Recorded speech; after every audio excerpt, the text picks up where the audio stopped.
Sikok bagi dua untuk kita galau-galau. Untuk kita galau. Oh, saya pun tahu bang bahasa Palembang bang. Berapa lama bang rencana mau datang ke Johor bang?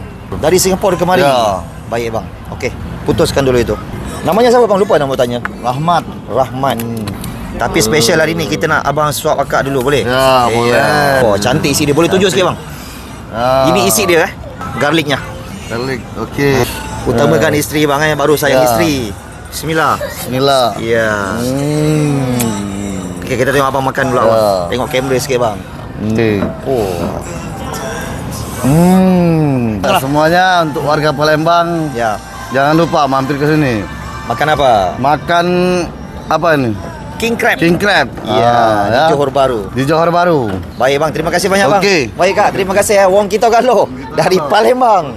Okey, ini yang 4 kaki kalau korang nak. Baru 598. So dekat mana lagi? Inilah dekat nasi lemak lobster JB Setia Tropika. Setiap hari buka, tak ada tutup dari jam 12.30 sampai pukul. Terima kasih banyak bang. Besok malam ada banyak lagi dan kita juga ada artis kelahiran dari Kelantan.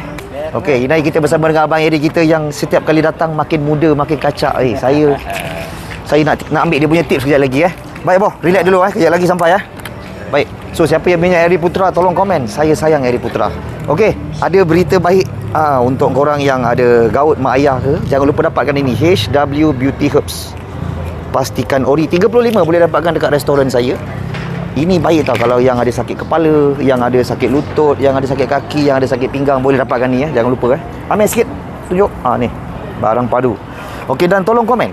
Salah ke tidak seumur hidup sekali makan Alaska King Crab? Oh, tu tengok Alaska lagi. Tu. Kalau salah komen salah, kalau tak salah komen tak salah. Salah ke?